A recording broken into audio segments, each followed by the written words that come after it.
My wife's friends mocked me for being quiet. Minutes later, I heard her say she wished she married someone better. I didn't stay quiet after that. Hey everyone. Before we kick off today's video, I've got a favor to ask. We've noticed our channel isn't getting as much love lately, and subscribing is one of the easiest ways you can help us out. It's quick, free, and it means we can keep bringing you awesome content. Your support really means a lot, so let's work together to keep this channel growing. Thanks a bunch. Now, let's dive into the video. So yesterday was one of those brutal days at the construction site. You know the type, everything just goes wrong. I was out there baking in the 95 degrees heat for like 12 straight hours because the concrete pour got pushed back, and we had to stick around to wrap up the foundation work. By the time I dragged myself home, I was covered in dust, sweat, and my back felt like it was on fire. All I craved was a hot shower and maybe a few moments of peace to clear my head. But as soon as I walked in, I saw my wife, Adriana, chilling in the living room with three of her friends, Fiona, Gina, and Jane, having a little wine party. They looked at me like I was some kind of alien in my own house. And it was pretty clear they were discussing something juicy because the room got awkwardly quiet when I stepped in. Adriana greeted me casually, and I forced a nod and a hey back, but honestly, I was too wiped out for chit-chat. All I wanted was to shower off the concrete dust making me itch and maybe grab a bite to eat. Then Fiona, who I'm never really thrilled to see because she always acts like she's superior to everyone else, threw out a snide comment. Wow, not even going to join us for a drink. That's pretty antisocial, she smirked.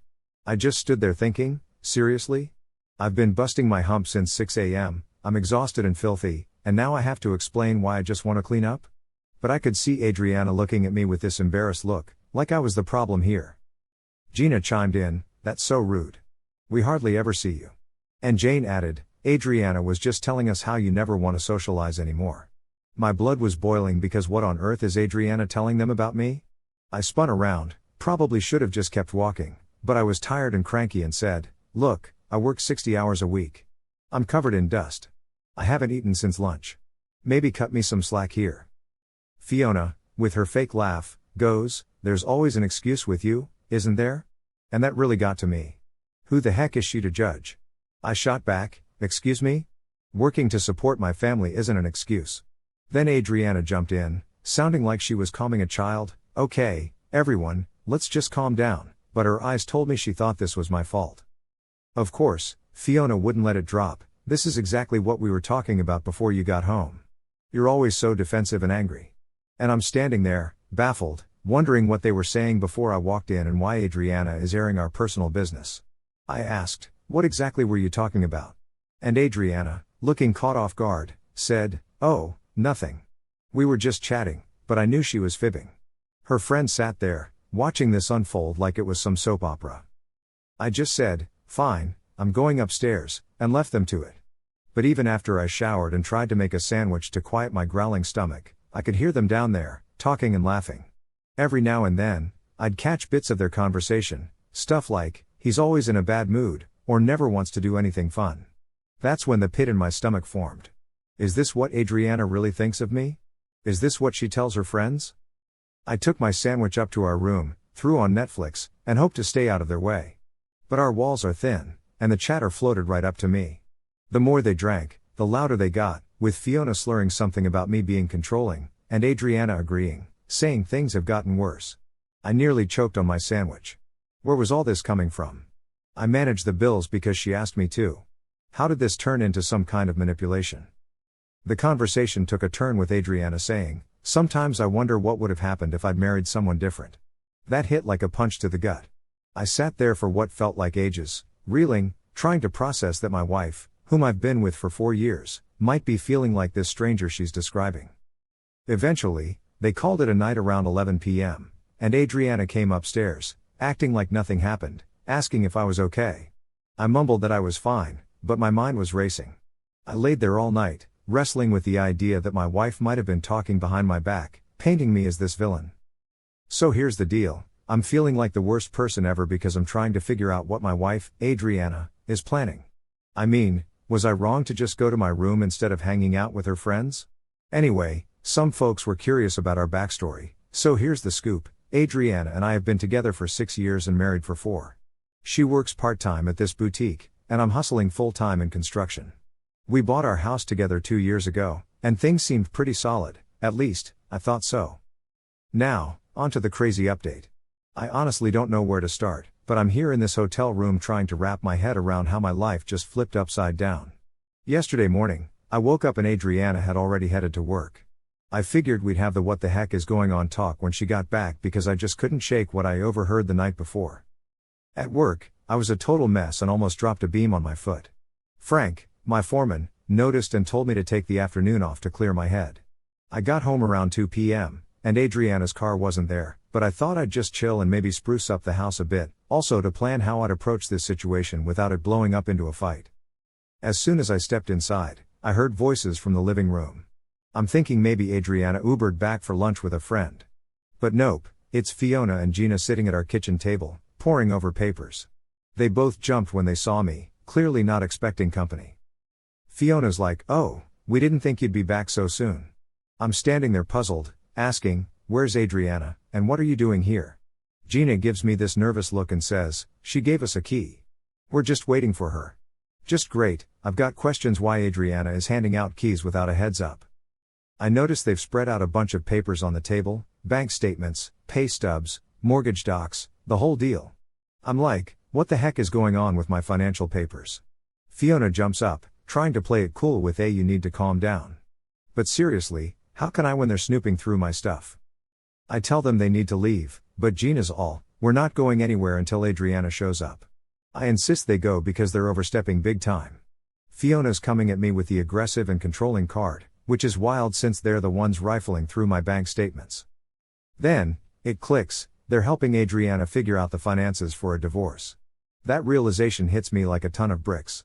I'm telling them to get out or I'll call the cops, and Fiona's mocking me, like, "Go ahead, they'll hear all about how you're threatening us."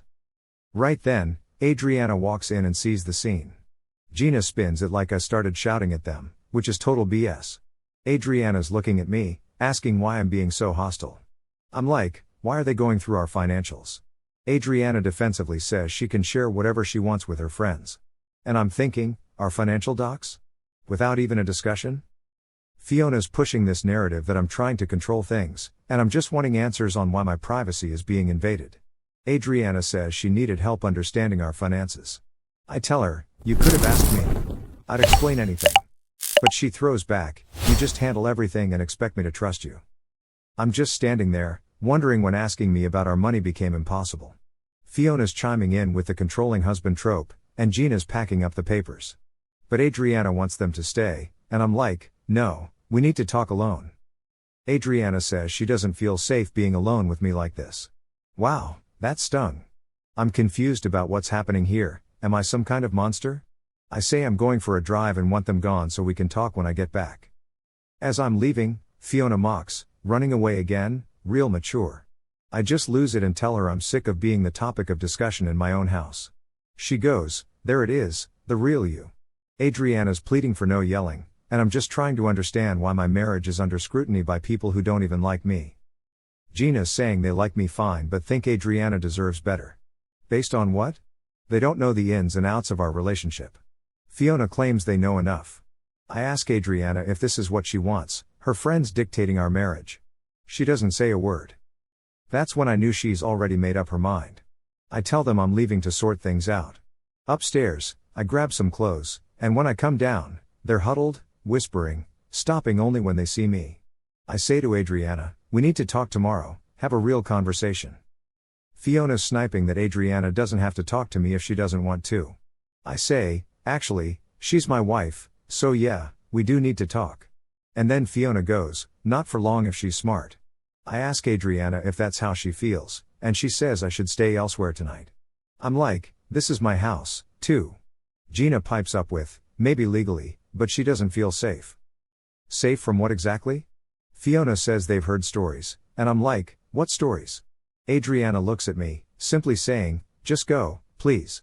So, here I am, in this hotel, baffled by what Fiona meant with "we've heard stories," and wondering when my marriage turned into something she had to escape from. I called Adriana this morning, but no answer. So I texted her, asking if we could meet and talk, and she texts back saying she needs space. So, I was supposed to get a call from her when she was ready to talk, but here I am, completely clueless about what's going on. It feels like I've been thrown in jail for something I didn't even know I did wrong. My wife won't talk to me, and her friends are treating me like I'm some kind of monster. I'm seriously questioning my sanity here. Is it just me, or is this whole situation insane? Oh, and a quick update. People were asking about Jane because I mentioned hanging out with 3 friends, but only talked about 2 after everything blew up. Well, Jane and her husband ended up moving to Arizona right after that crazy night because of his job. That night was actually supposed to be a send-off party for her. Instead, it turned into a gossip session about me. Talk about priorities, right? Anyway, I can't believe I'm writing this, but my life just completely fell apart, and I'm still trying to process what happened. So, yesterday morning, I decided that sitting around in a hotel room wasn't doing me any good. I drove over to Adriana's work because she wasn't picking up my calls or responding to texts, and I thought maybe we could clear things up if we talked face to face without her friends around. I waited in the parking lot until she was done with her shift. When she finally came out and saw me, she looked like she'd just seen a ghost. I mean, I'm her husband, not some creepy stranger, right? She came over and was like, "What are you doing here?" And I said we needed to talk because everything was spiraling out of control. Adriana mentioned she needed space, and I was like, "It's been 3 days. How much space do you need to think about our marriage?" She seemed really on edge, checking around to see if anyone was watching us before getting into my truck. We drove around and ended up at a coffee shop. I tried to comfort her by holding her hand, but she pulled away. That's when I had a bad feeling about where this was heading. I brought up how I heard her talking to her friends about wishing she'd married someone else and asked what that was all about. She said she was just venting, but come on, it didn't sound like just venting. It sounded deep. She admitted she might have been thinking about it for a while. I felt like the rug had been pulled out from under me. I asked her what went wrong, and she said it wasn't about anything I did specifically, it was about who I am. Now I'm totally confused. She started crying and said I'm always angry and shutting her out. I thought everything was fine because we chill out every night watching TV and chatting about our days. I asked her to give me an example of when I've been like that, and she brought up that night with her friends, saying I was rude and tense. I explained I was just super tired from a 12-hour workday, but she said I always have excuses. Doesn't working long hours count as a legit reason? Then she hit me with, "You control everything, money, plans, and people we hang out with." I was like, wait, how? Because she has her own debit card and usually decides what we do on weekends. When she said I handle all our bills and get frustrated if she overspends, I said it's not about control, it's about sticking to a budget. But she felt I was making her feel guilty for her feelings, and nothing I said seemed to make any difference. After some silence, she suggested we separate for a bit so she could figure things out. I brought up marriage counseling, but she shot it down, saying I'd manipulate the counselor just like I supposedly do to her. That took me by surprise. I asked what she meant by manipulation, and she said it's how I get quiet and moody when things don't go my way. I tried explaining I'm just tired or stressed, not manipulative, but she had already made up her mind. I asked her if she genuinely thought I was abusive, and after hesitating, she said she thought I had controlling tendencies. Hearing that was like a punch in the gut, and it made me wonder if our marriage was even worth saving. I suggested maybe we should just get divorced, and she cried but didn't argue, which told me it was really over. She decided to stay at her sister's place for a while, and I asked what we'd do about our house. She just said we'd figure it out. Then I drove her back to her car, and she apologized. I asked for what, and she just said, "For everything," and left. Back at the hotel, I was sitting there feeling like my world had just crumbled when I got a call from a number I didn't recognize. It was a cop saying they got a report of a domestic dispute involving me. I was like, what dispute? Because I'd only had coffee with Adriana not long ago. They needed my side of the story, so I told them what happened. They asked if I'd ever hit or threatened her. Of course, I haven't. They also asked if I'd been snooping through her stuff or tracking her phone. I honestly said no because why would I do that? They mentioned the report talked about controlling behavior. I explained about her friends going through our financial stuff and how that led to our fight. After hearing everything, they said they didn't see any criminal behavior but suggested I steer clear of Adriana for a few days. Feeling overwhelmed, I called my brother to vent about the whole mess. He immediately told me, "Dude, you need to get a lawyer." I asked why, and he just replied, "So, it seems like my wife might be trying to set me up." I was like, set me up for what? And my friend said, divorce, alimony, maybe even trying to say you were abusive to get more assets. That never crossed my mind, but it all started to make sense with her friends digging into our finances. So, this morning, I called a divorce lawyer to get some advice.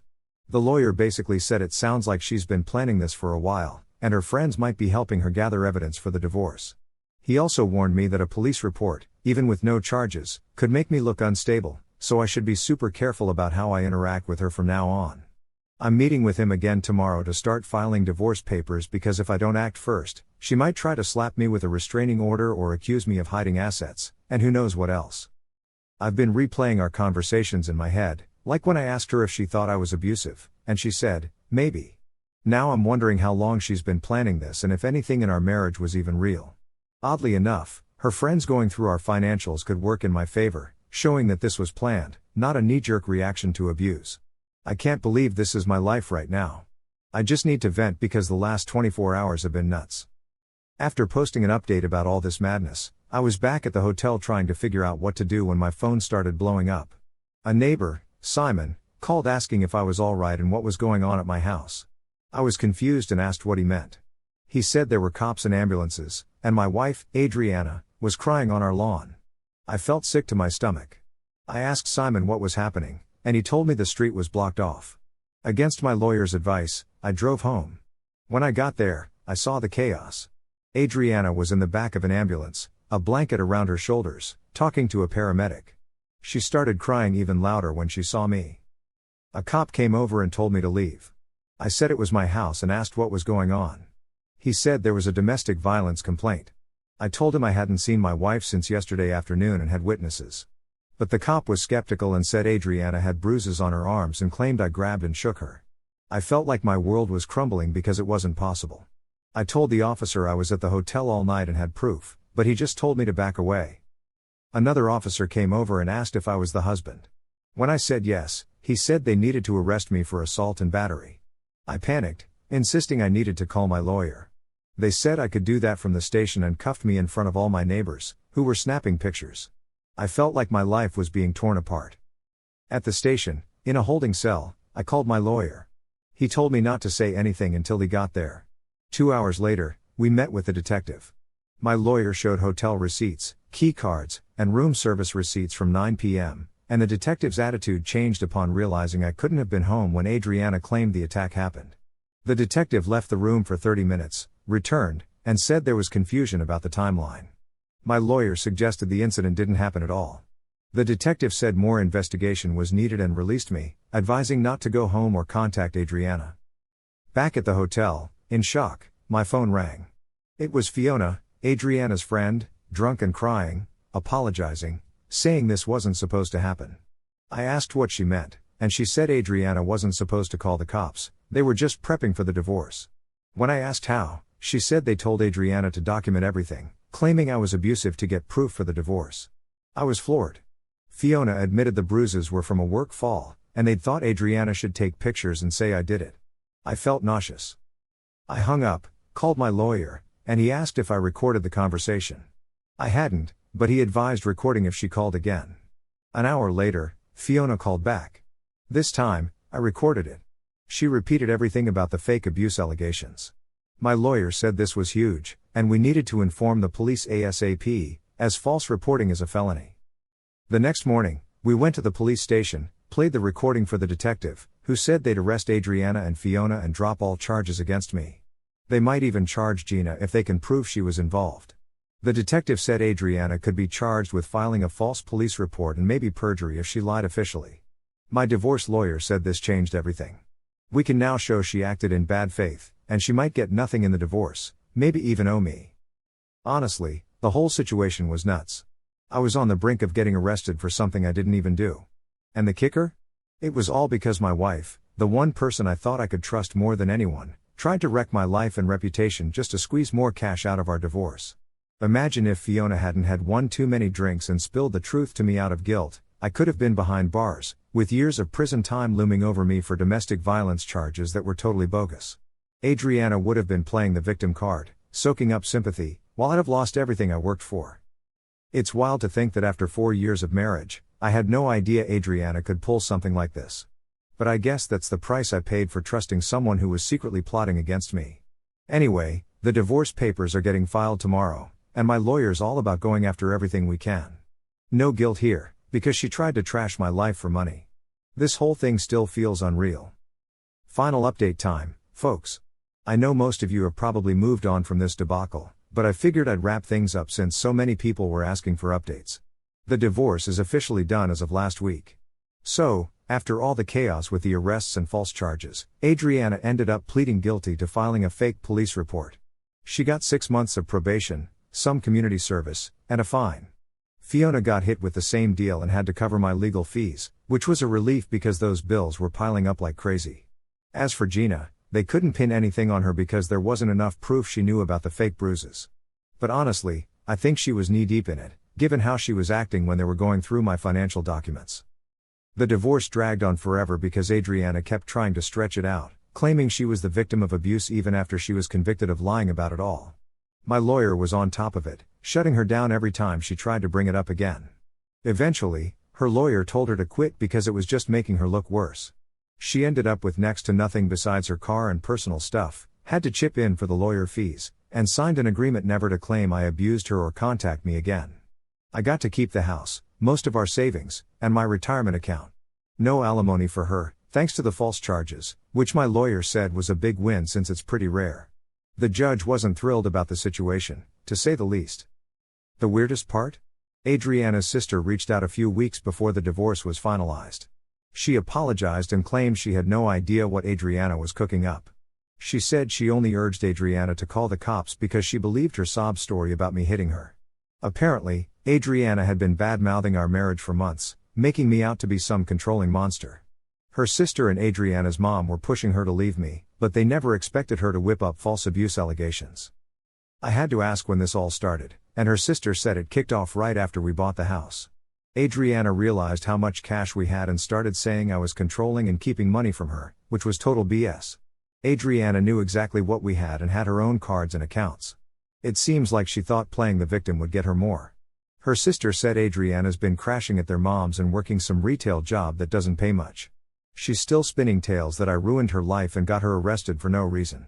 I told her sister that Adriana dug her own grave with those false charges, and she agreed, but Adriana doesn't see it that way. She sticks to the story that I was emotionally abusive. When I asked what she meant by that, her sister mentioned stuff like working too much, not wanting to socialize, and handling the finances, basically, things her friends convinced her were abuse. It's mind-blowing how some people twist their own bad decisions into someone else's fault. But I guess that's what Adriana needs to tell herself to sleep at night. I'm doing all right now. Work's going great, I even got a raise last month, which is funny because Adriana could have had half of everything if she'd just asked for a divorce instead of blowing up my life first. My family and coworkers never bought the abuse accusations for a second. My foreman even vouched for me with a character reference, calling me one of the most level-headed guys he's ever worked with. Sometimes I get mad thinking about how close I was to losing it all and maybe even ending up in prison for nothing. But mostly, I'm just relieved it's over and that I saw Adriana's true colors before we had kids or anything. I never figured out when Adriana decided she wanted out or when she started planning this fake abuse scheme, but it doesn't matter now because she's out of my life for good. Every now and then, I wonder if things might have been different if I just hung out with her friends that night instead of heading to my room. But then I realized she was probably plotting to leave me regardless and would have found another excuse. People who are okay with lying to the cops and faking abuse charges aren't the kind of people you want in your life, no matter how you slice it. I'm better off without that drama, even if it took me 4 years to see who she really was. Anyway, a huge thanks to everyone who had my back during this mess. You all told me I wasn't crazy and that this wasn't normal. Without this community, I probably would have just accepted being the bad guy and let Adriana destroy me. You guys really saved me from ending up in prison and broke, and I can't thank you enough for that. Just a heads up, stop asking for Adriana's social media or trying to find her online. I'm not sharing personal details, and I don't want anyone hassling her, even if she does deserve it. Let her live her less than great life with her mom, and let's leave it at that.